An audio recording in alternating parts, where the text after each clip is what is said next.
The pay and benefits of the average male worker in 2011 were identical with those in 1978, adjusted for inflation. 3 decades of going nowhere. CEO pay in that time went up 350%. Pay for the people at the top 1% went up 600%. So the gap that we have, the change that we have, is enormous. And if you look at those middle-class wages and you start to compare them with the critical things in life, healthcare went up much faster than inflation. Cost of college education went up much faster than normal inflation. Cost of housing. So you're looking at 3 central things that the middle class had to afford. And they were much more expensive at the end of the period than the beginning. Yeah, there were cell phones. Some people had 2 cars. They didn't have 2 cars before, but you needed 2 cars because 2 people were working.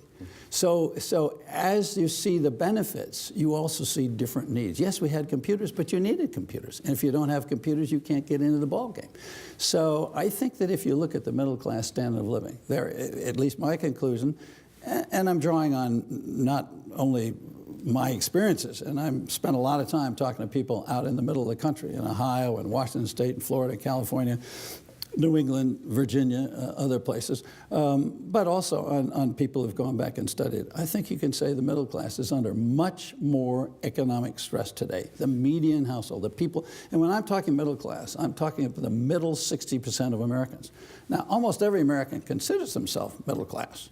People are making $250,000 a year and people are making $30,000 a year. Well, economists don't kind of look at it that way. There's a considerable difference in those salaries. So I'm talking about people who make somewhere from between $30,000 and $110,000. So those are the middle 60% of Americans. And they're under much greater stress economically today than they were back in the 60s and 70s.